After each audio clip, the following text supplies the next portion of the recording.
हे जी दान दिगा देवा तुझा विसर न व्हावा,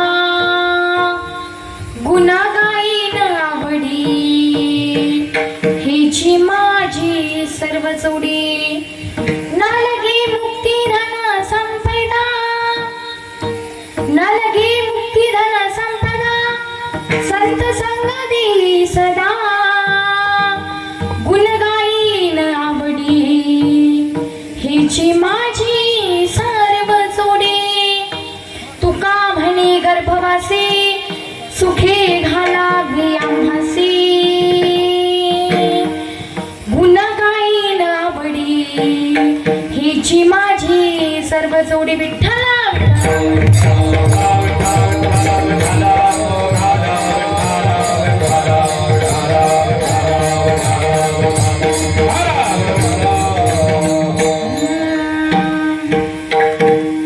वक्रतुंड महाकाय सूर्यकोटि समप्रभ निर्विघ्नं कुरु मे देव वकारेषु सर्वदा. गुरुर्ब्रह्मा गुरुर्विष्णु गुरुर्देवो महेश्वरा, गुरुर् साक्षात् परब्रह्मा तस्मै श्री गुरुवे नमः. समचरण सरोजं सान्द्रनीलाभुधाभं जगन्नीतपाने मण्डनं मण्डनानं तरुण तुलसीमाला कंधरं कंजनेत्रं सदैधवलहासं विठ्ठलं चिन्तयामि.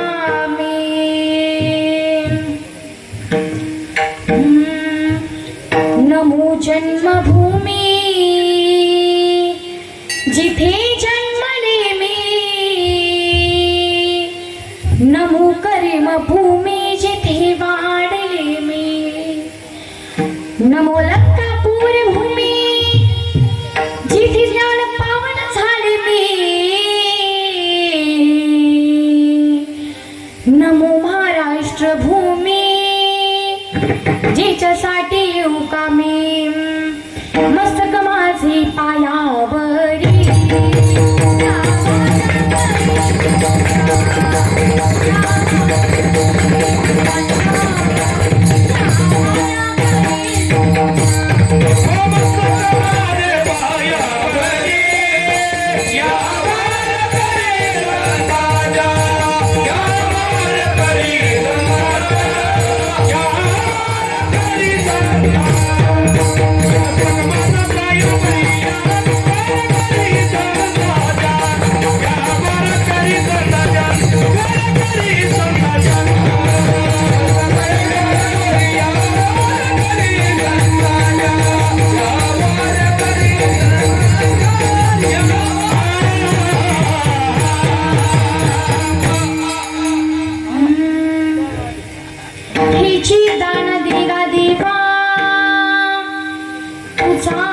विसरण व्हावा, गुण गाईन आवडी हेची माझी सर्व जोडी. विठ्ठल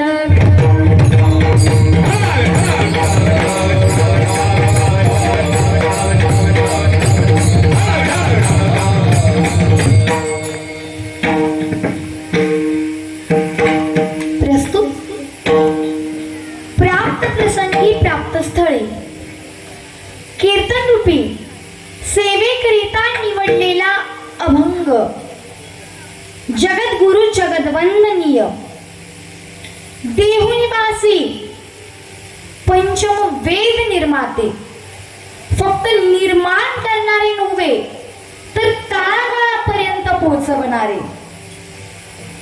नेमके कोण तुकोबाराय? ज्यांना खायला नव्हतं ताट, होता तो फुटका माठ. खायला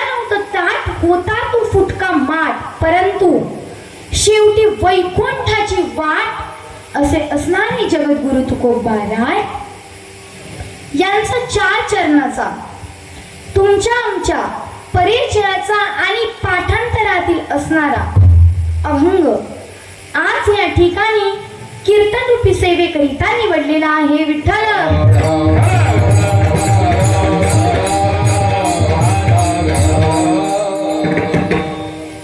तसंच अभंगाचा सरळ सरळ भावार्थ सांगायचा तो असा. या अभंगामध्ये तुकोबाराय देवाकडे मागणी मागताय आणि मागणी मागत असताना देवाकडे दान मागताय आणि म्हणताय, बघ देवा, मला तुझा विसर कधीच होऊन देऊ नको. माझ्या मनातनं तुझा विसर कधीही होऊन देऊ नको. आणि जर तुझा विसर झाला नाही तर गुण गायना बडी हेची माझी सर्व जोडी. तर तुझं गुण गाण्यातच माझं सर्व काही सुख राहील. आणि ते करत असताना मला मुक्ती नको, धन नको, संपदा नको, काय दे? संत संग दे सदा. मला फक्त संतांची संगत दे. आणि जर का तू एवढं केलं ना तर गर्भवासाचं दुःख किती अवघड आहे, परंतु त्या चक्रामध्ये फिरायला सुद्धा मी तयार आहे. ते चक्रामध्ये सुद्धा मी सुखासुखी फिरेल. हा झाला अभंगाचा सरळ सरळ भावार्थ. विठ्ठल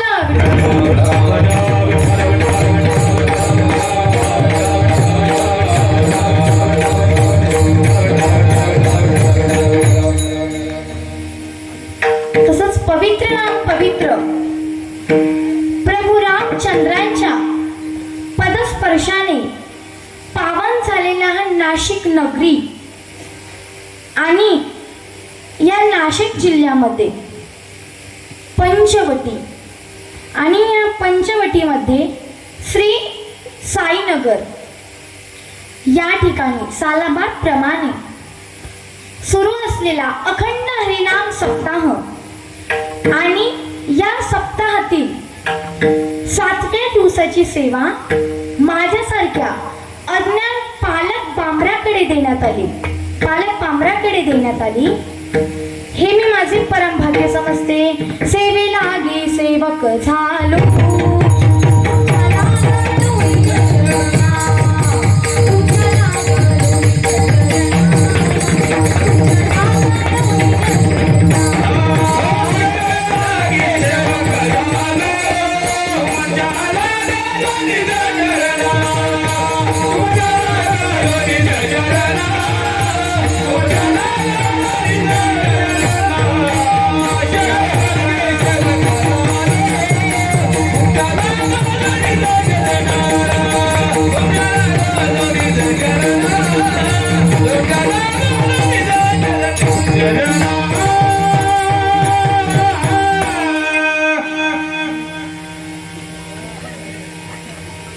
तसंच आज योगाने बघायला गेलो तरच एकादशी आहे. आणि एकादशीचं महात्म्य जर का एका वाक्यात सांगायचं झालं तर रुक्मागंध राजाने एकादशीचं व्रत पकडून त्या दिवशी साधना करून आपली नगरी त्याने वैकुंठास नेली होती. एवढा महिमा एकादशीचा आहे. म्हणून आपणही एकादशीचं व्रत पकडलं पाहिजे. आपण तर काही वैकुंठाला नाही जाऊ शकत, परंतु एकादशीचं व्रत पकडून आपण आपला उद्धार तरी करून घेऊ शकतो. म्हणून एकादशी प्रत्येकाने पकडली पाहिजे. आणि आज बघायला गेलो तर आज मोहिनी एकादशी आहे. आणि या एकादशी निमित्त या एकादशीची अशी मान्यता आहे की ह्या एकादशीच्या दिवशी जो कोणी पठण, मनन, श्रवण, नामसकीर्तन ऐकेल, नामसकीर्तन करेल, त्याला 1000 गायींना दान केल्याबरोबर पुण्य लागेल. म्हणून एकादशीचं व्रत प्रत्येकानं केलं पाहिजे. विठ्ठल विठ्ठल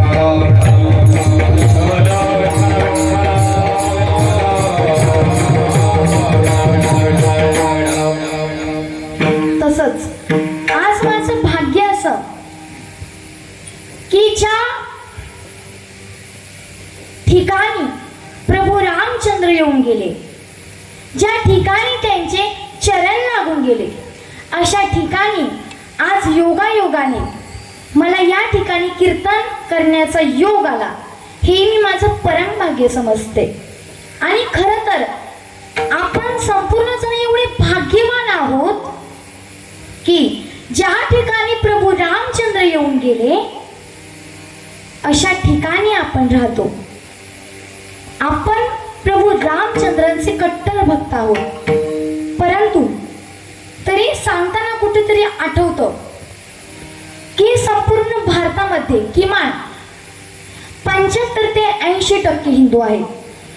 आणि एवढं हिंदू असतानाही आपल्याला 15 ऑगस्ट 2020 पर्यंत म्हणावं लागलं, बनाएंगे मंदिरी. पण आता काळजी करायचं काम नाही. आता मंदिराचं काम सुरू झालंय. आता फक्त एक हात जोडून तुम्हा सर्वांना विनंती आहे. बघा, मंदिराची देणगी इथपर्यंत ते येणार नाही, परंतु आलीच तर कोणीही देणगी करिता नकार द्यायचा नाही. कारण बघा, मुस्लिम समाजाचा व्यक्ती 10 रुपये कमवत असेल तर त्यामधले 3 रुपये तो आपल्या देवाकरिता ठेवतो. मग आपण 100 रुपये कमवतो, 10 रुपये देवाला देण्यास काहीच अडचण नाही. म्हणून प्रत्येकाने रुपयाची देणगी मंदिराकरिता केली पाहिजे. कारण अयोध्येला आपण दर्शनाला गेल्याच्या नंतर आपल्याला त्या मंदिराकडे बघून वाटलं पाहिजे की या मंदिराकरिता मी एक वीट दिलेली आहे, या मंदिराकरिता मी एक सिमेंटची गोणी दिलेली आहे. खूप सुंदर भजन आहे, सर्वांनी टाळ्या वाजवा. नस नस में जो खून भरा है, खून तुम्हारे नाम का.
नाशिक सारखे जिल्ह्यामध्ये राहतो, याच्यामध्ये आपण आपलं फार मोठं भाग्य समजलं पाहिजे. विठ्ठला विठ्ठला.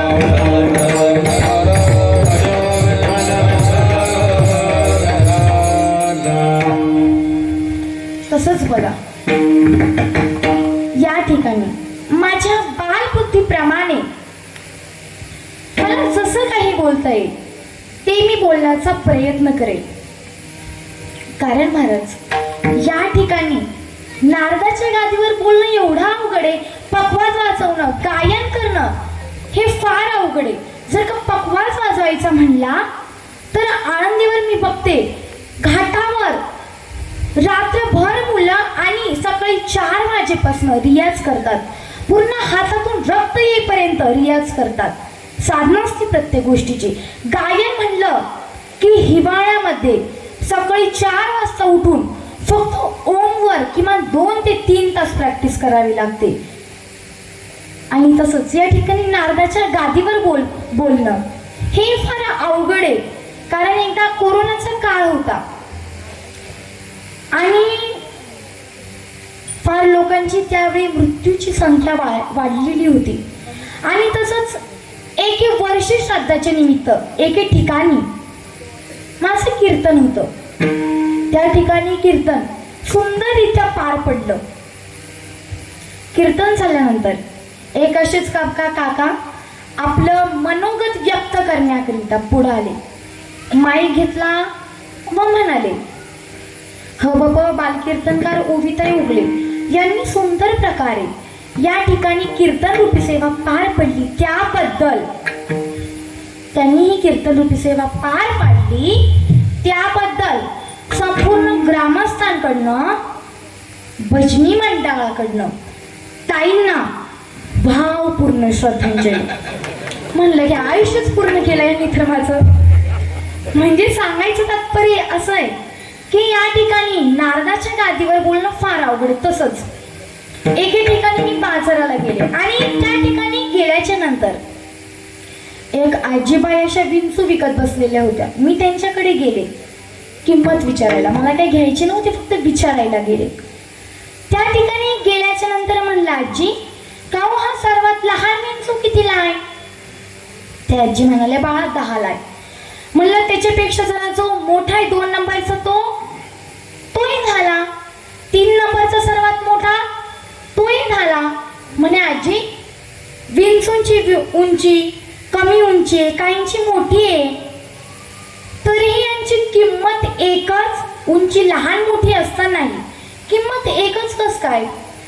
आजीबाई म्हणाल्या, बाळा विंचू लहान असो या मोठा असो त्याचा ठणका एकच राहतो. त्याचप्रमाणे कीर्तनकार लहान असो वा मोठा असो त्याचा दणका एकच राहतो. विठ्ठला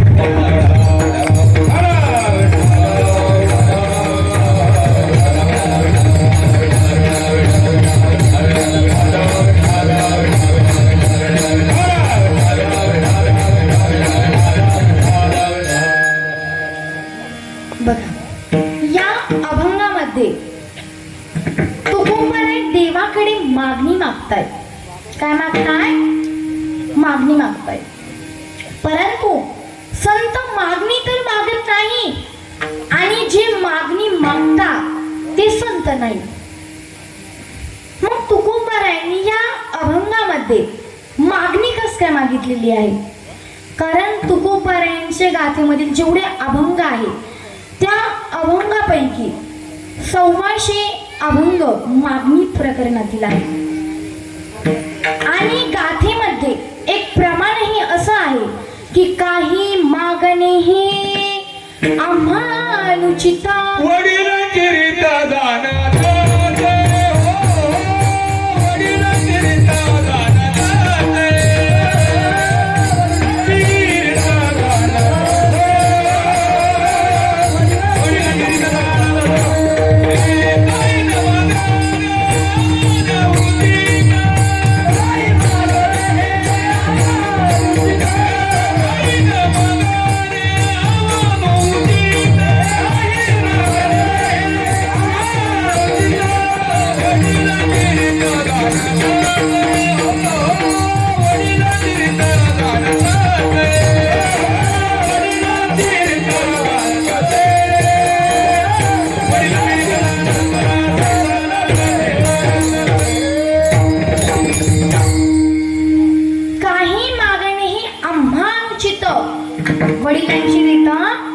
जाणत असे. मग या ठिकाणी म्हणता आहे, काही मागणे हे आम्हा अनुचित, आणि या ठिकाणी म्हणता ह्याची दान दे गा देवा. कस काय? आता बघा, या प्रमाणामध्ये शब्द आलाय अनुचित. अनुचित आणि उचित दोन प्रकार पडतात. आता प्रथम म्हणजे उचित. एखादी स्त्री आपल्या पतीला म्हणाली की अहो ऐका ना, मला यायला जायला ना जरा चांगल्या चांगल्या साड्या नाही राहिल्या, एक काम करा तुम्ही नाशिकला जा आणि त्या ठिकाणाहून एखादी 500-600ची मला साडी घेऊन या. काय? 501 रुपयाची मला साडी घेऊन या. मग आता ही मागणी उचित आहे की अनुचित आहे? उचित आहे ना, साडी नाही चांगली, मग जाऊन एखादी 500-600 रुपयाची साडी घेऊन या. पण ती स्त्री आपल्या जर का नवऱ्याला म्हणाली अहो ऐकलं का, 2 तासापासून बकेटीमध्ये साडी पिसत घातली, तेवढी पिळून वाळत टाकता का? ही मागणी उचित आहे की अनुचित? अनुचित ना, अनुचित आहे. मग या ठिकाणी तुकोबाराय म्हणताय बघा, अनुचित. संसाराविषयी मी काहीही मागणार नाही, परंतु उचित परमार्थाविषयी काही मागितल्याशिवाय राहणार नाही. विठ्ठला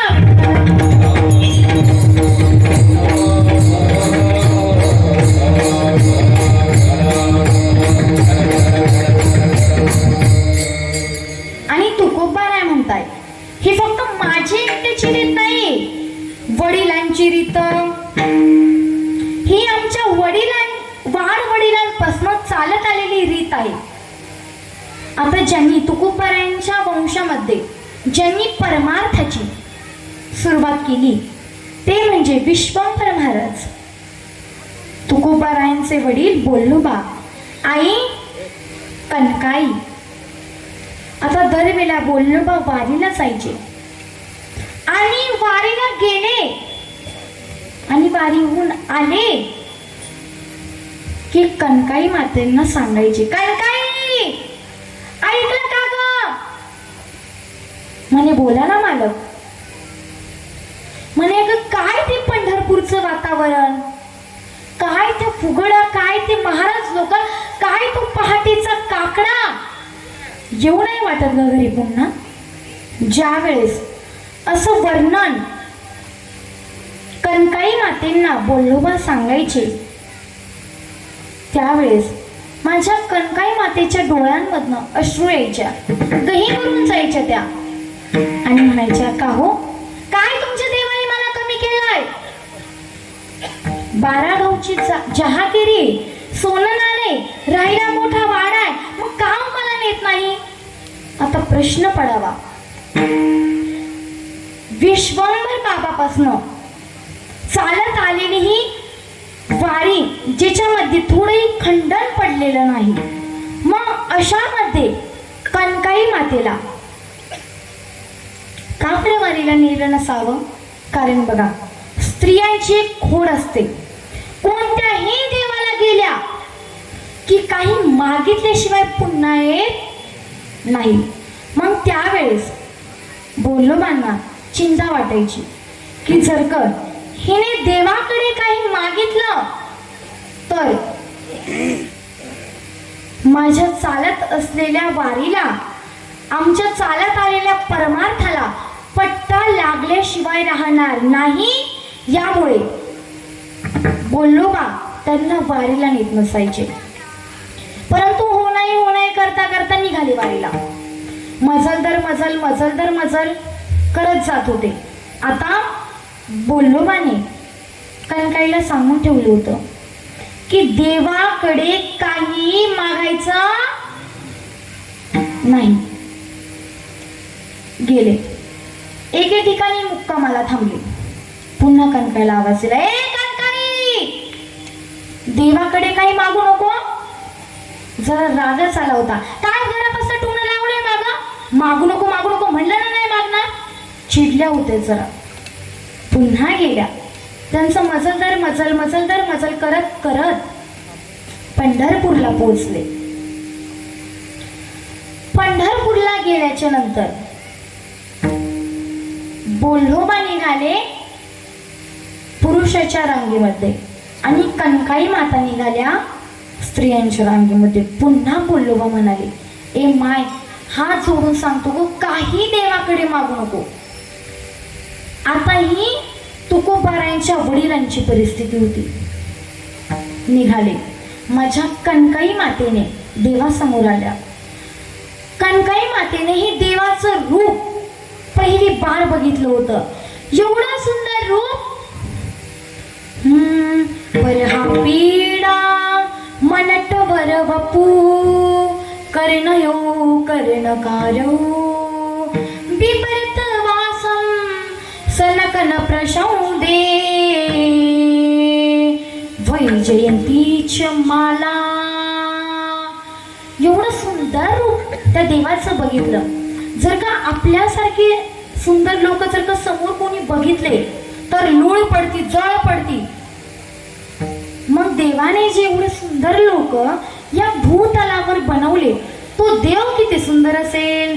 नाम तुम्हारा तारणहारा हो, नाम तुम्हारा तारणहारा कब तेरा दर्शन होगा. जिनकी प्रतिमा इतनी सुंदरी वो कितना सुंदर होगा, वो कितना सुंदर होगा. एवढं सुंदर देवाचं रूप आहे. आणि देवाचं एक गुण आहे, जर का त्या देवाकडे कोणी बघितलं तर तो देव समोरच्याचं मन वेधून टाकतो. पाहिला पाहिला नंदाचा नंदन, पाहिला पाहिला नंदाचा नंदन, पाहिला पाहिला नंदाचा नंदन, पाहिला पाहिला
पहिली बार एवढं सुंदर देवाचं रूप बघितलं होतं.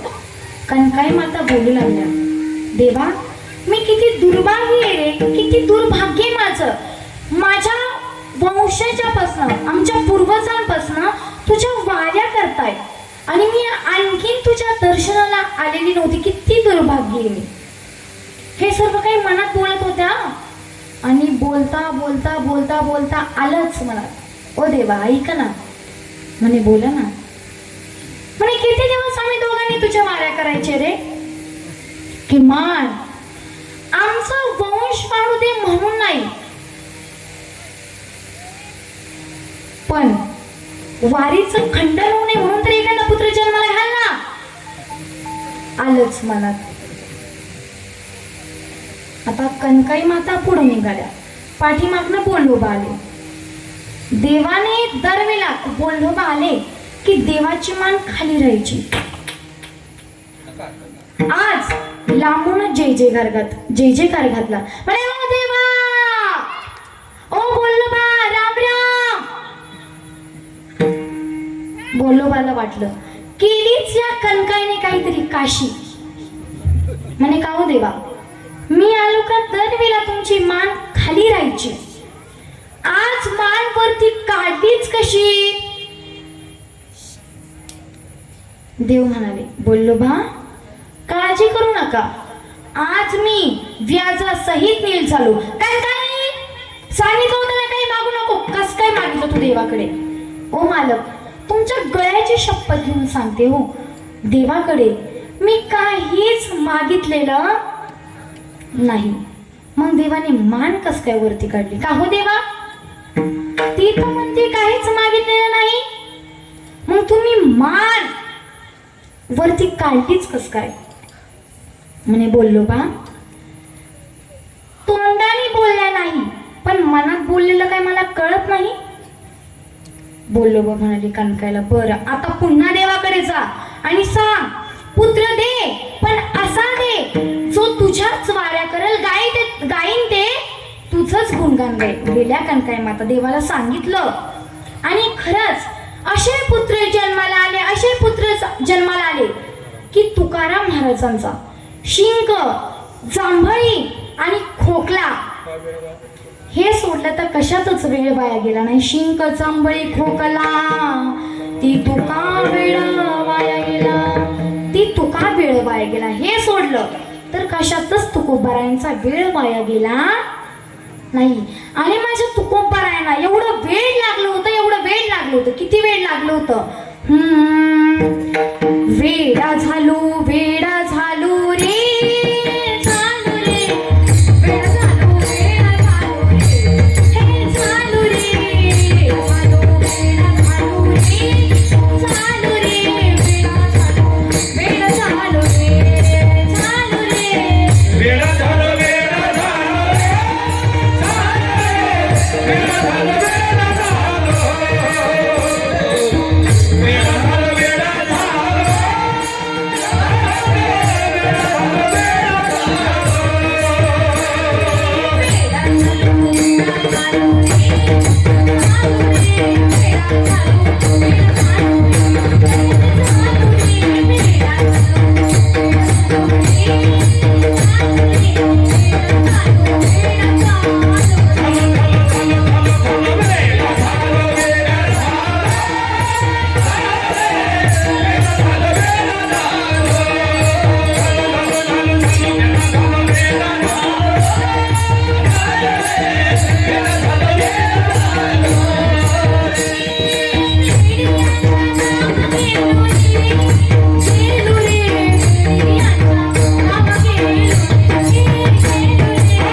वेडा झालो, वेडा झालो, वेडा झालो, वेडा झालो, वेडा झालो, नामस्मरण करायचे, एवढा त्या देवाचं पूजा, ध्यान, मनन, पठण, श्रवण करायचे. पण आणखीनही तुकोबारायांनी देवाकडे मुळातच काही मागितलेलं नव्हतं. दरवेळेला तुकोबाराय पंढरपूरच्या वारीला आले की ज्या वेळेस तुकोबाराय देवाचं दर्शन घ्यायचे त्यावेळेस पांडुरंगाची मान खाली असायची. रुक्मिणी माता हा प्रसंग दरवेळेला बघायच्या. आता ह्या वेळेसही तुकोबाराय वारीला गेले. वारीला गेल्याच्या नंतर रुक्मिणी माता हा प्रसंग बघत होत्या. तुकोबारायांनी देवासमोर जावं, देवाने मान खाली घालावी. रुक्मिणी मातेला राहावलं गेलं नाही आणि लगेच देवाला विचारलं, का हो, दरवेळेला तुकाराम महाराज आले की तुम्ही मान खाली का घालता? देवाने रुक्मिणी मातेला सांगितलं की अगं, ते एवढे भक्ती करतात, माझं एवढं पूजन करतात की त्यांच्या भक्तीचं ओझं माझ्या डोक्यावर झालंय. म्हणून तुकाराम महाराज आले की मला मान खाली घालावी लागते. मग हे ओझं कधी कमी होईल? देव म्हणाले, त्यांनी जर का संसारिक गोष्टी मागितल्या तर हे ओझं नक्कीच कमी होईल. मग सांगायला त्यांना मागायला. संसारिक गोष्टी तर कोणीही मागतं ना, काही नाही ना तर किती मागू आणि किती नाही असं होतं. मग ते तर मागत असतील नाही, मग संतच का म्हणतात त्यांना? रुक्मिणी मातांनी आग्रह केला देवाला, आता काही असो, तुम्ही त्यांना काहीतरी मागायलाच लावा. बर, स्त्री हट्टापुढे कोणाचंही काहीही चालत नाही. तुकोबाराय आले, पाया पडले, पुढं जाणार तेवढ्याच देवाने तुकोबारायांचा हात पकडला, थांबा म्हणे. देवा, दरवेळेला मान खाली आजवरती कस काय काढली? त्यावेळेस देव म्हणाले, मागण्याची असं पाही मुखाकडे, मागण्याची असं पाही मुखाकडे,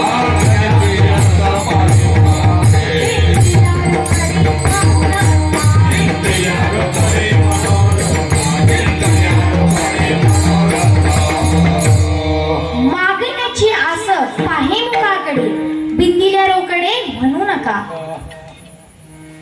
त्यावेळेस तुकोबाराय म्हणाले, देवा, खरंच रे, मला काहीच मागायचं नाहीये. माझ्याकडे जे आहे त्याच्यामध्ये मी सुखी आहे.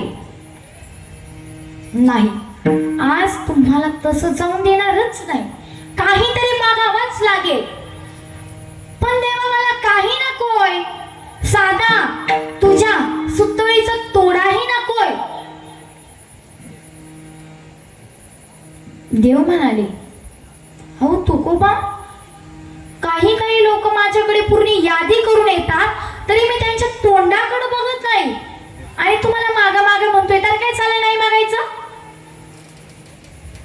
देवा म्हणलं ना, तुझ्या सुतळीचा तोडाही मला नको.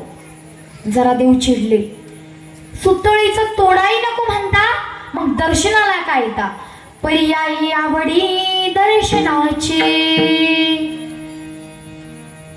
पण देवा, तुझं मुख बघितल्याशिवाय, तुझं हे सुंदर ध्यान बघितल्याशिवाय चैन पडत नाही रे मनाला. माता आली ना, काहीतरी मागून जा. तुकोबाराय म्हणाले, बघा देवा, मला काही मागायला आवडत नाही. माझ्या पूर्वजांनीही कधी तुमच्याकडे काही मागितलं नाही आणि मलाही मागायचं नाही. तुम्हीही आग्रह धरू नका. नाही तुकोबा, तुम्ही काही म्हणा, दिवसाची रात्र, उद्या रात्रीचा दिवस सुद्धा सोडणार नाही. बर देवा, एवढाच हट्ट धरताय ना, तर मला द्यायचंय ना, तर काय द्या? अभंगाचं प्रथम चरण.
मागणे आग्रहाचं हेच पाहिजे मला. आणि तुकोबाराय देवाकडे दान मागताय, परंतु तुकोबाराय देवाकडे दान मागताय, पण दान देण्याकडे जो दान देणारा असतो त्याच्याकडे जर का 3 गुण असले तरच तो दान देऊ शकतो. कोणते 3 गुण? उदारता, स्वातंत्र्यता आणि श्रीमंती.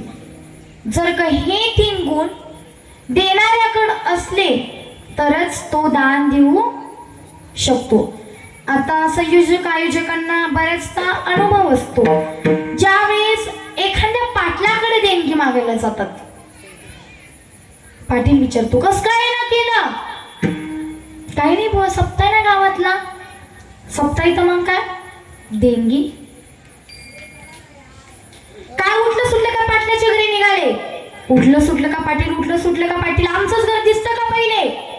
बरं, आता आलेच आहे तर फाडा 11 रुपयाची पावती. किती? आज पेटवलं तर 3 महिने भिजणार नाही एवढं देवाने दिलेलं असतं. आणि किती रुपयाची? 11 रुपयाची पावती. या ठिकाणी झालं काय? स्वातंत्र्य, श्रीमंतही आहे, परंतु उदारता नाही, दान देता आलं नाही. दुसऱ्या ठिकाणी निघाले, एका वार करायच्या झोपडीमध्ये. तो साधा गोळा वारकरी, धोतर घातलेला, मुलांनी फाटकं धोतर घातलेलं, बायकोने गाठोड्यांचं बांधलेलं लुगडं घातलेलं. यांच्या घरासमोर एका डब्यामध्ये तुळशी वृंदावन आहे. संयोजक आयोजक याच्या घरी जातात. जसं या वारकऱ्याने त्यांना बघितलं, गहीवरून आला. याच्या डोळ्यातनं अश्रू यायला लागले, रडकुंड असा झाला. म्हणे, या ना महाराज, कस काय ना काढलाच? मी सप्ताय ना आपल्या गावातील. तो वारकरी हात जोडून बोलू लागला. म्हणे, महाराज खरं सांगतो, 6 महिन्यापूर्वी 50 रुपयाची नोट बाजूला काढून ठेवलेली होती. कितीही काही झालं तरी या वेळेस सप्ताहाला दान द्यायचंच म्हणून रोज पारायण झालं की ती ज्ञानेश्वरी मधली नोट उघडून बघायचो, पुन्हा झाकून पाकून देवघरामध्ये ठेवून द्यायचो, देवघरामध्ये ठेवून द्यायचो. परंतु खरं सांगतो, 5 ते 6 दिवसापूर्वी माझी एकुलती एक मुलगी आजारी पडली. तिला दवाखान्यात नेलं आणि 50ही रुपये खर्च झाले. क्षमा करा मला. या ठिकाणी झालं काय? उदारता आहे, स्वातंत्र्यही आहे, परंतु श्रीमंती नाही, दान देता आलं नाही. तिसऱ्या घरामध्ये निघाले. त्यांनी ओळखलं, एवढे 5-6 जणांचा ग्रुप, हातामध्ये वही डायरी घेऊन आले म्हणजे देणगी मागायला चालले असणार. म्हणे, या घरात देणगी आली वाटतं. म्हणे, हो, देणगी फाडायची असेल तर तुम्ही फाडू शकता, मनो इच्छेने, तुमची जी काही इच्छा असेल त्या इच्छेप्रमाणे. म्हणजे नाही, तुम्ही जेवढी म्हणाल तेवढी लिहा. काय तर देवाने कमी केलंय? 2100ची लिहा, 3100 लिहा, 5000 अहो लिहा. लिहिली, द्या पैसे. 30 अडचणी ती मुंबईला गेली. म्हणजे उदारता आहे, श्रीमंती आहे, पण स्वातंत्र्य नाही, दान देता आलं नाही. म्हणून ज्याच्याकडे हे तिन्ही गुण आहेत फक्त तोच दान देऊ शकतो. विठ्ठला विठ्ठला.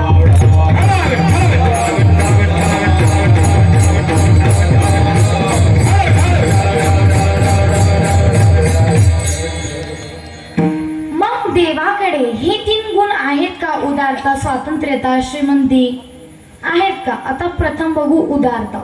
किती उदार आहे तो भगवान परमात्मा? उदार तू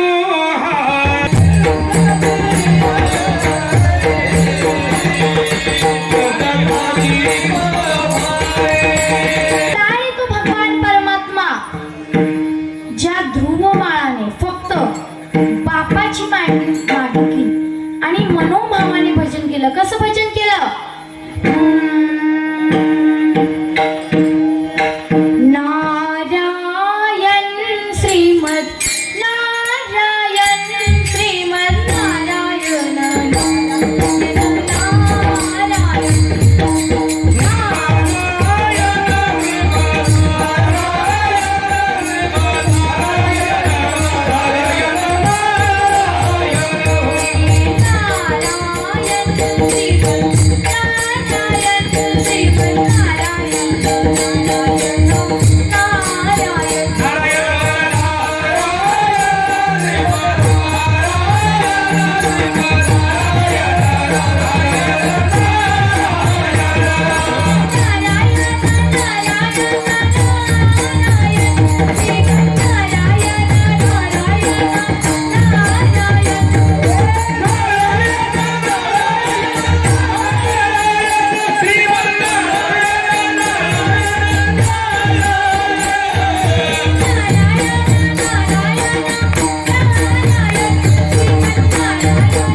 केलं. कशासाठी? फक्त बापाची मांडी मिळावी म्हणून. पण तो भगवान परमात्मा इतका उदार आहे, इतका दानशूर आहे की बापाची मांडी मागणाऱ्याला असं पद दिलं की आजही जर का उत्तर दिशेला ओळून बघितलं तर आपल्याला ध्रुव तारा दिसतो.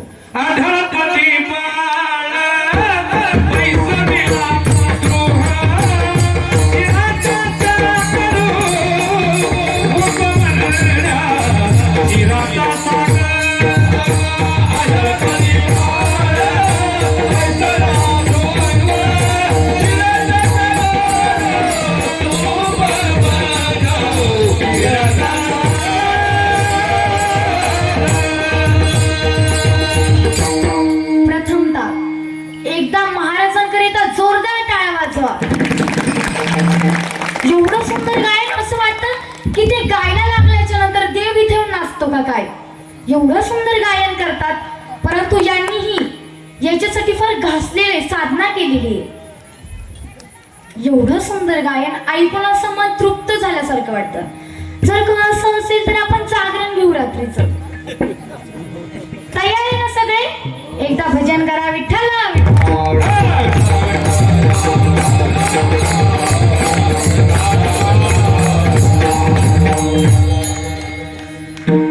एवढं पद, अढळ पद माझ्या देवाने ध्रुव बाळाला दिलं. आणखीन कोणाला काय दिलं?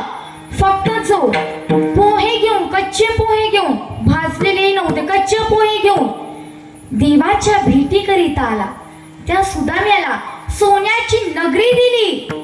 कोणाला काय दिलं आणखी? उपमन्यू बाळ, ज्याने लहान वयामध्ये भगवंताचा धावा केला, भगवंताला अडवलं.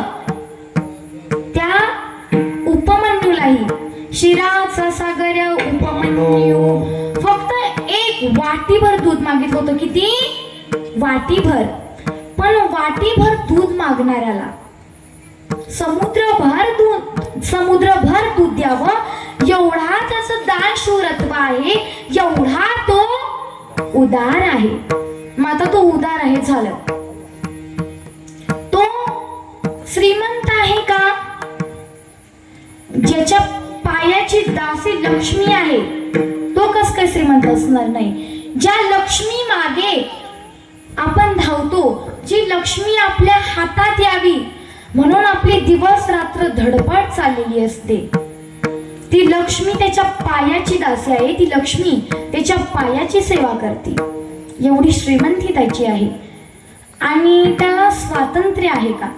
आता ज्याप्रमाणे त्याने ध्रुव बाळाला एवढं काही दिलं, उपमन्यूला एवढं दिलं, सुदामा ब्राह्मणाला सोन्याची नगरी दिली, या अर्थी तो त्याच्याकडे स्वातंत्र्य आहे. विठ्ठल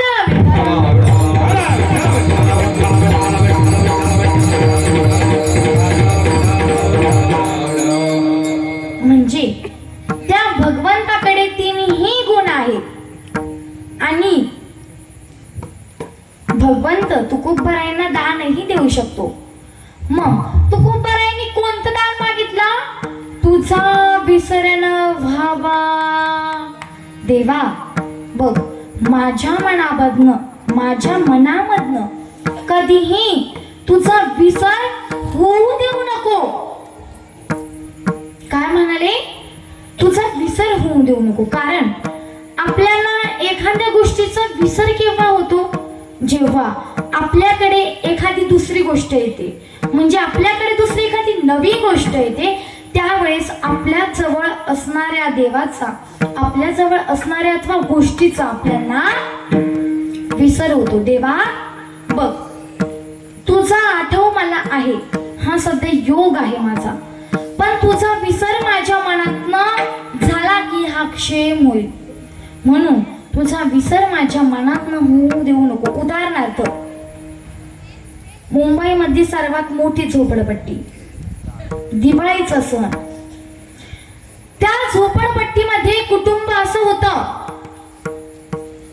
तो मुलगा आपल्या वडिलांना म्हणाला, बाबा आज दिवाळी आहे, 1 रुपया घ्या आणि लॉटरीचं तिकीट घेऊन या. किती? 1 रुपयात 1 लाख रुपयाची लॉटरी कोणालाही लागू शकत होती. घेऊन या. उजळलं तर उजळलं भाग्य. गेले, 1 रुपयाचं तिकीट आणलं आणि बघितलं तर काय, दुसऱ्या दिवशी लॉटरी लागली. बापरे, पहिले बार यांनी एवढे पैसे बघितलेले होते. सर्व पत्रकार, मीडियावाले, न्यूज चॅनल वाले याच्या खबरी घ्यायला आले, याचा इंटरव्ह्यू घेतला. इंटरव्ह्यू घेतल्याच्या नंतर पेपरमध्ये सुद्धा याची न्यूज छापली. आता हे सर्व काही केलं, मीडियावर फेमस झाला.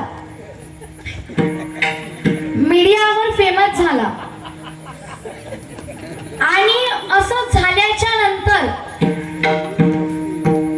हा पेपर फुकट वाचला एका चोराने.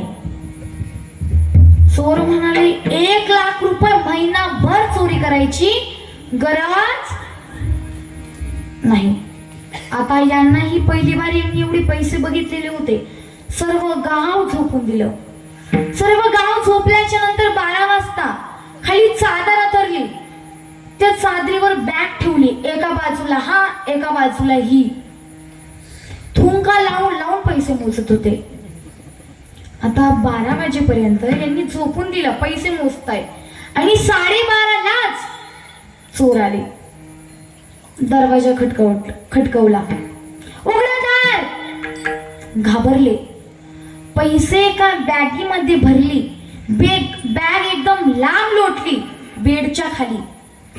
ती बॅग बेडच्या खाली लोटल्याच्या नंतर हा एका कोपऱ्याला, ही एका कोपऱ्याला. दार कमजोर असल्यामुळे एका लाथामध्ये दार तुटलं. म्हणे लॉटरी लागली होती, पैसे कुठे आहे? म्हणे नाही लागली लॉटरी. लगेच एक चाकू हिच्या हनवटीला आणि एक चाकू याच्या मानाला. लागली. तेच म्हणतोय, कुठं आहे? म्हणे त्या बेडच्या खाली. घ्या बॅग आणि टाका आमच्या गाडीमध्ये. उचलली बॅग, यांच्या गाडीमध्ये टाकली. या चोरांनी अशी स्ट्रिक्ट वॉर्निंग दिली, लक्षात घ्या, आम्हाला घरी जायला लागणार आहे 1 तास. या 1 तासामध्ये जर बोबाटा केला तर घरी येऊन पुन्हा गोळ्या घाली.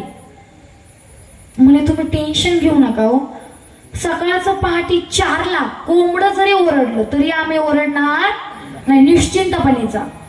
हे गेले, दृष्टांत संपला. सांगण्याचं तात्पर्य एकच, 12 वाजेपर्यंत पैसे जवळ होते. काय होता? योग होता. 12:30ला चोर आले, पैसे घेऊन गेले. काय झाला? क्षेम झाला. म्हणून देवा बघ, तुझा आठवस नाही हा योग आहे, पण तुझा विसर होणे हा क्षेम आहे. आणि हा क्षेम कधी होऊन देऊ नको. हा क्षेम मला माझ्या आयुष्यात कधी बघायलाही लावू नको. बघा, एकदा कबीर महाराज प्रवास करत होते. त्यावेळी पायी प्रवास असायचा, मजल दर मजल करत प्रवास करत असताना एके ठिकाणी त्यांना शेत लागलं. तहानही फार लागली होती. शेतामध्ये विहीर होती. विहिरी जवळ गेले, पाणी काढलं. पाणी काढत असताना शेजारीच शेतामध्ये काही बाया कामं करत होत्या आणि फार ऊन असल्यामुळे ते एका झाडाखाली आल्या. आणि त्या झाडाखाली आल्याच्या नंतर त्या गप्पा मारत बसल्या होत्या. आणि त्यामधली एक बाई बाकीच्या बायांना सांगत होती की ही नथनी माझ्या नवऱ्याने मला मुंबईवरनं पाठवलेली आहे. कधी नथनीचं वर्णन करत होती, तर कधी नवऱ्याचं, तर कधी सोनाऱ्याचं वर्णन करत होती. त्यावेळेस कबीर महाराज म्हणाले, नथनी दे जिस यार ने उसे सुमरत बार बार, नाक दिया जिस यार ने उसे भूल गए नार. म्हणे ज्या नवऱ्याने साधी नथनी दिली, त्या नथनीचं एवढं वर्णन करते, पण ती नथनी घालायला ज्याने नाक दिला त्याला तर विसरून गेली. का? तर नथनी हातामध्ये आली म्हणून होतं ते नाक, त्या नाकाचं काय झाला? विसर झाला. म्हणून एखादी गोष्ट आपल्याकडे येते आणि ती गोष्ट आपल्याकडे आल्याच्या नंतर आपल्याकडे असणाऱ्या गोष्टीचा आपल्याला विसर होतो. त्याप्रमाणे तुकोबारा म्हणतात, बघ देवा, विषयाच्या आठवामध्ये मला तुझा विसर होऊ देऊ नको. काय होऊ देऊ नको? विषयाच्या आठवामध्ये मला तुझा विसर होऊ देऊ नको. कारण बघा, लहानपणी मुलगा आईशिवाय राहत नाही. संपूर्ण काम आई आई आई डब्बा दे, आई शाळेमध्ये नेऊन सोड, आई दूध दे, आई जेवण दे. आई शिवाय काही बोलत नाही. पण कुठपर्यंत?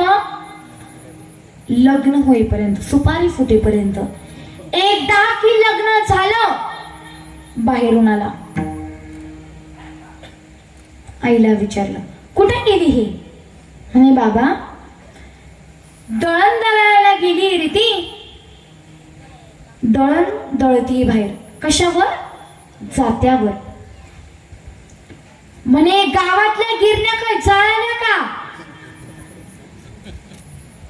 आई म्हणाली, का रे, लहानपणापासून तुला मोठे करेपर्यंत मी स्वतः जात्यावर दळण दळून तुला भाकरी खाऊ घातल्या, तुला चपात्या खाऊ घातल्या, तेव्हा काय बोलला नाही, आणि आता काय बायको आली तर वाटेल बोलतो का? म्हणे, आई जास्त बोलली तर वृद्धाश्रमात नेऊन टाकेल. काय झालं? आई ही काय होती? देव होती. परंतु बायको काय आली? म्हणजे विषय आला. बायकोच्या आठवत आईचा विसर, विषयाच्या आठवत देवाचा विसर. तुकोबाराय म्हणताय, देवा हे कधी दिवस मला बघायला लावू नको रे. कारण आता तुकोबाराय म्हणताय, विसर होऊ देऊ नको. याचा अर्थ त्यांना आठवू झालेला आहे. म्हणून बरं तुकोबाराय, तुम्ही म्हणताय विसर होऊ देऊ नको. बरं, मी माझा विसर तुमच्या मनातनं कधीही होऊ देणार नाही. पण जर का विसर झाला नाही तर तुम्ही काय कराल? अभंगाचं द्वितीय चरण. गुण गाई असो, त्यावेळेस देव म्हणाले की तुकोबाराय, जर का तुमच्या मनामधनं माझा विसर झाला नाही तर तुम्ही काय कराल? तुकोबाराय म्हणाले काय कराल म्हणजे गुण गायनावडी हे जी माझी सर्व जोडी देवा, मी रात्रंदिवस तुमचं गुण गाईल. आणि तुकोबारायांनी खरंच एवढा देवाचं गुण गायला, देवाच्या नामाचा एवढा जप केला की देवाच्या नामाचा जप करून तुकोबारायांच्या नामाचा एवढा महिमा झाला होता की बघा, ज्या वेळेस देव तुकोबारायांना घेण्याकरिता आले होते त्यावेळेस तुकोबाराय निघाले, पण निघाल्याच्या नंतर विमानामध्ये तुकोबारायांचा पाय पोहोचत नव्हता. आता करावं तरी काय? मग तुकोबारायांनी बघितलं, शेजारीच काळ चक्कर मारत होता, गरके मारत होता. आवाज दिला, ए अम्मा इकडे. तो यम थर कापत तुकोबारायांपाशी आला. म्हणे काय आज्ञा? म्हणे एवढं काही नाही, पण माझा पाय पोहोचत नाही रे विमानामध्ये. म्हणे काळजी करू नका. तो यम खाली वाकला, त्या यमाच्या डोक्यावर पाय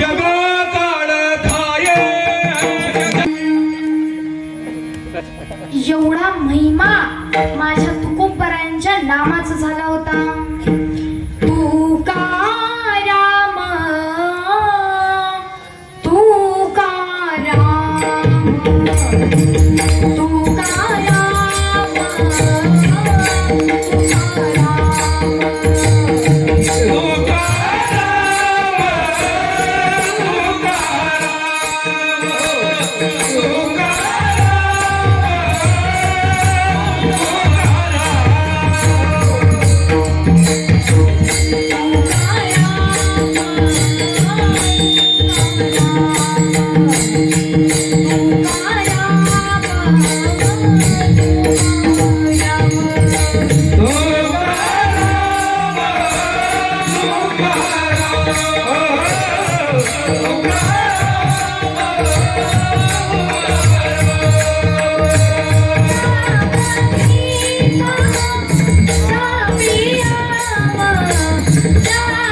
माझ्या तुकोबारायांच्या नामाचा महिमा होता.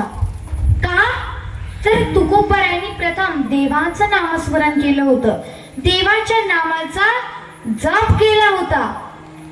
म्हणून आपणही त्या भगवंताचं नामस्मरण केलं पाहिजे. आणि खरं तर देवाच्या गुणगानाची आवड आपल्याला अगदी लहान वयापासून लागली पाहिजे. कारण मोठ्यापणी जो जीव देवाचं नामस्मरण करतो, भजन करतो, त्यामध्ये कुठेतरी त्याचा स्वार्थ असतो. परंतु जो लहान जीव भजन करतो त्या भजनामध्ये त्याचा कुठलाही स्वार्थ राहत नाही, परार्थ राहत नाही. एक आशा राहते, तो देव कसा असेल, तो देव मला कधी भेटेल, ही एक आशा राहते फक्त मनामध्ये. का तर लहान वयामध्ये नामस्मरण केल्याने. म्हणून लहान वयामध्ये नामस्मरण केलं पाहिजे, माळ घातली पाहिजे.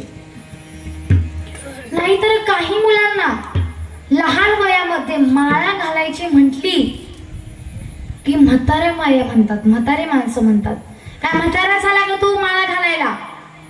मग काय फोन हँग पडल्यावर, स्विच ऑफ झाल्यावर, डिस्प्ले गेल्यावर तेव्हा माळा घालायच्या का? नाही महाराज, एकदा तर माझं प्रवचन झालं एका गावामध्ये, आणि ते प्रवचन पार पडल्यानंतर गेल्यानंतर संपूर्ण जण ज्ञानेश्वरीचं दर्शन घेण्याकरिता येत होते. आणि त्यामध्ये किमान एक आजीबाई आल्या. त्यांचं वय किमान 80 ते 85 असेल. त्या आल्या, ज्ञानेश्वरीच्या पाया पडल्या. मलाही वाटलं फार वयोवृद्ध आजी होत्या म्हणून आशीर्वाद घ्यावा त्यांचा. मी खाली गेले, त्या आजींच्या पाया पडणार. त्यांनी मला असं पकडलं, उठ बाळा उठ. म्हणे ताई, मला तुझ्या हातनं माळ घालायची आहे ग. म्हणजे ठीक आहे आजी, माळा तर आपण घालू, पण फार उशीर केला हो तुम्ही माळा घालायला. तेव्हा त्या आजींचं उत्तर ऐकून मला का हसू का रडू असं झालं होतं. त्या आजी म्हणाल्या, बाळा आता हाडकं काडकं चावता येत नाही ना ग. विठ्ठला विठ्ठला.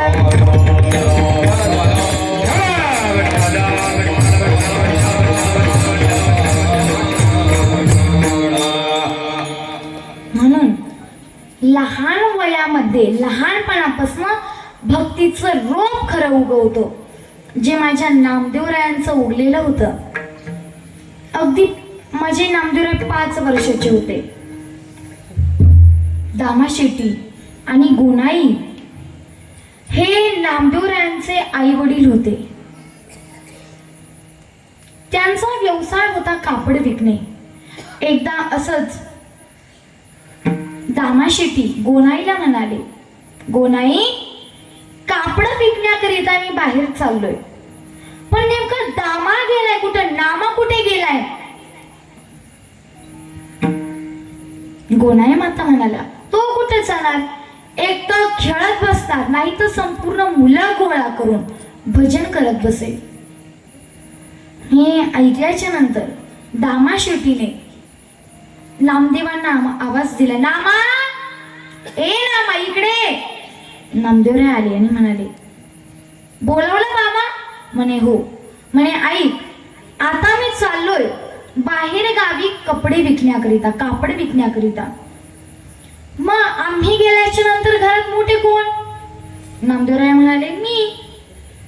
मग आम्ही गेल्याच्या नंतर जोवर देवाला नैवेद्य दाखवत नाही तोवर तुम्ही जेवायचं नाही. नामदेवराय म्हणाले, बाबा तुम्ही काळजी करू नका, निश्चिंतपणे जा, निश्चिंतपणे या.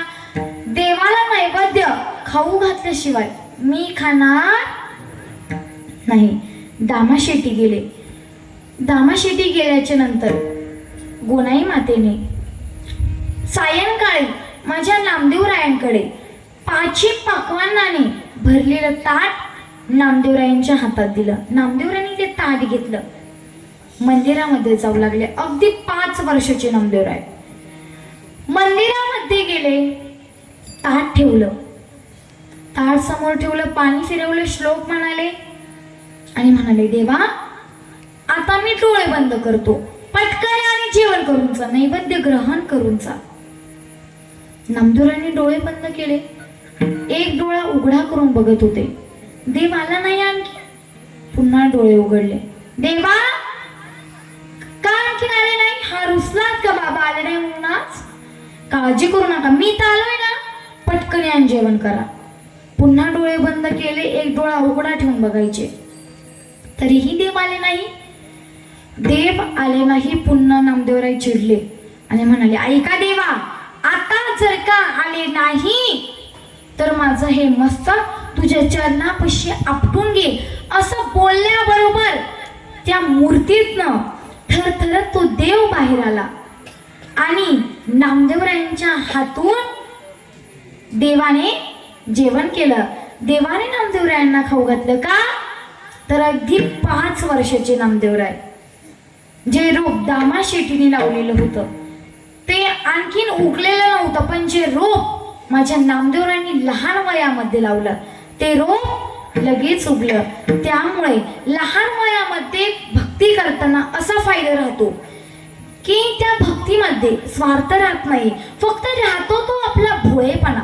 म्हणून लहानपणापासून देवाची आवड आपल्याला लागली पाहिजे. विठ्ठला विठ्ठला.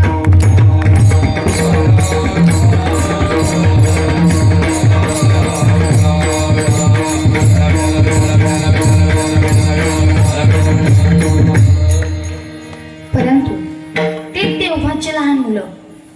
आत्ताचे लहान मुलं तर नैवेद्य तर दाखवणार सुद्धा नाही, पण काय बोलतील आणि काय नाही सांगता येणार नाही. एकदा एक शिक्षक आपल्या विद्यार्थ्यांना विचारत होते की कोणाला स्वर्गामध्ये जायचं आणि कोणाला नरकामध्ये जायचं. मग आता ज्यांना स्वर्गामध्ये जायचं होतं त्या मुलांनी हात वरती केले.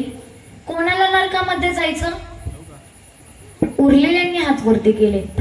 पण एक मुलगा असा होता की ज्याला स्वर्गातही जायचं नाही, हात वरती नव्हता, आणि नरकातही जायचं, हात वरती नव्हता. त्यावेळेस शिक्षकांनी विचारलं, का रे तुला स्वर्गातही जायचं नाही आणि नरकातही जायचं नाही, नेमकं तुला जायचं कुठं? तो विद्यार्थी जरा म्हणाला, म्हणे गुरुजी जायचं तर होतं, पण आई म्हणाली शाळा सुटल्यानंतर सरळ घरी यायचं नाही तर तंगड तोडून हातात दे. हे झाले आजकालचे विद्यार्थी. म्हणून आजकाल संस्कार ही काळाची गरज बनलेली आहे आणि प्रत्येक आई वडिलांनी आपल्या मुलांना संस्कार दिले पाहिजे. विठ्ठला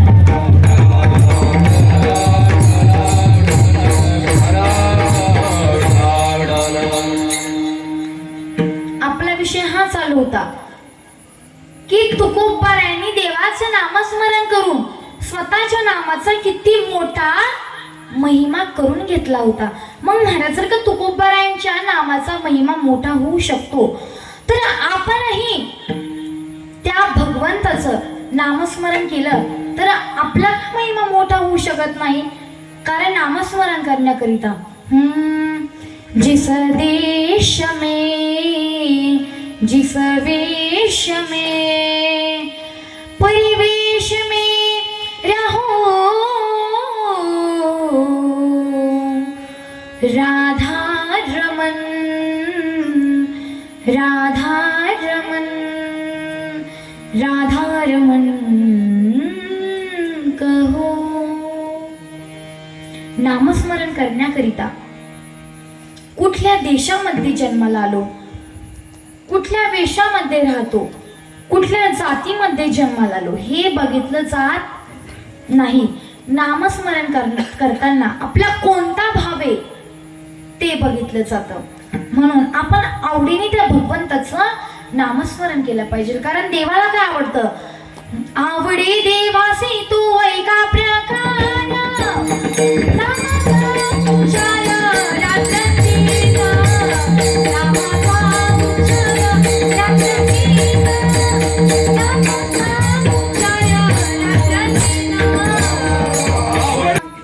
फक्त देवाला आवडीने केलेलं भजन आवडतं जर का. आणि ते भजन करण्याकरिता आपल्याला कुठं वनामध्ये जायचीही गरज नाही. त्याकरिता कुठलाही सायस नाही, कुठलेही कष्ट नाही. न लगती सायस जावे वनांतरा सुखे येतो घरा. मला सांगा, शबरी माता देवाकडे गेल्या होत्या की देव शबरी मातेकडे आले होते? देव आले होते ना. फक्त मातंग ऋषीने शबरी मातेला काय सांगितलं होतं की तू मनोभावे आवडीने प्रभू रामचंद्रांचं चिंतन कर, मनन कर, पठण कर. प्रभू रामचंद्र हे तुला भेट देण्याकरिता नक्कीच येतील. माझ्या शबरी मातेने एवढं मन लावून एकानिष्ठेने भगवंताचं नामस्मरण केलं होतं. कसं केलं होतं? श्रीराम राम जय जय राम, श्रीराम राम जय जय राम. सर्वांनी हाताने टाळी वाजवायची आणि मुखाने नाम घ्यायचं. श्रीराम राम जय जय राम, श्रीराम राम जय जय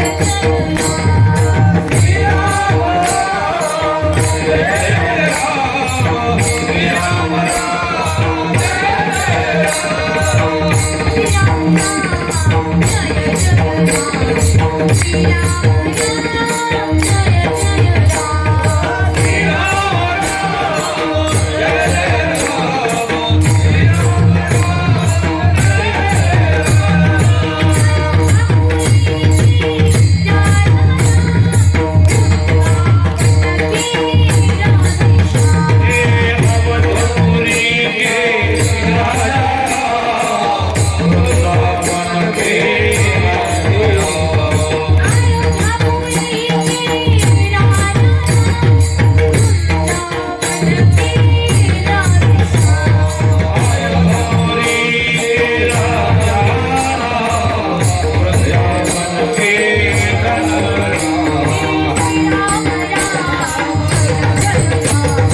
आवडीने नामस्मरण केलं पाहिजे. बरं तुकोबाराय, तुम्ही करा.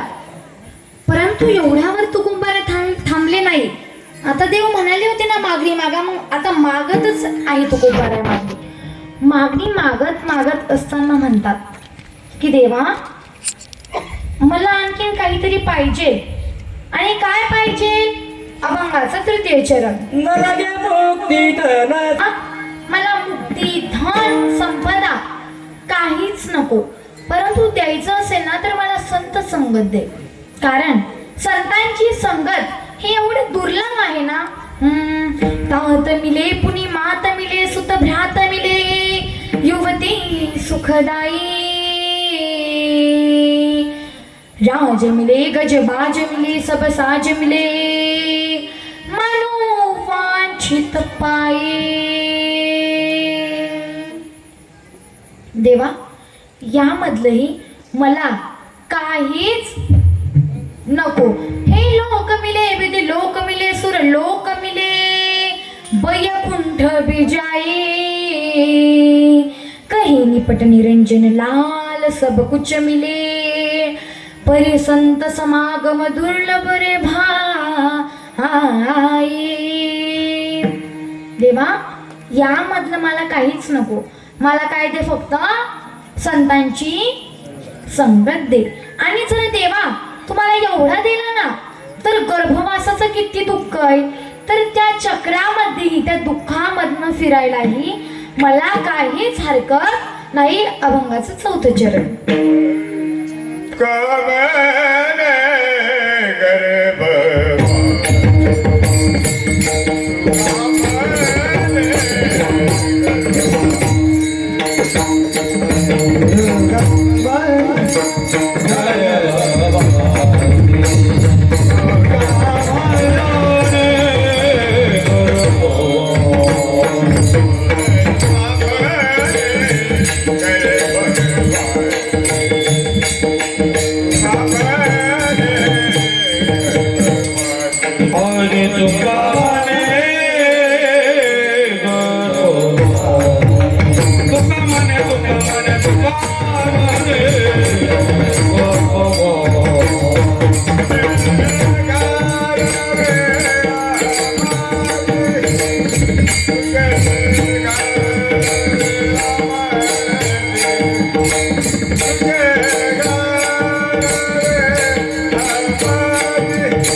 भजन करू. त्याकरिता ज्यांना ज्यांना हात असतील त्यांनी करावरती.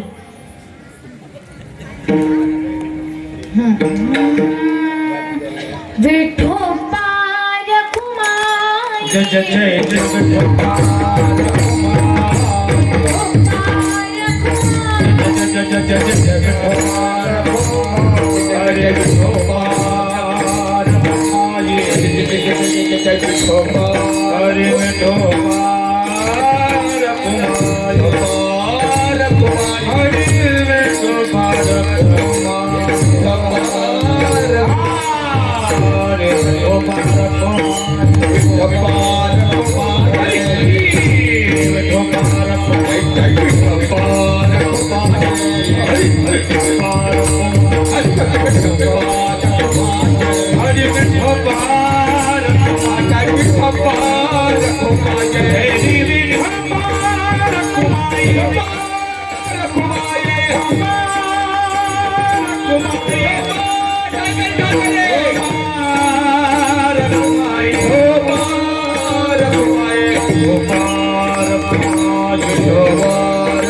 Hare Gopal Kumar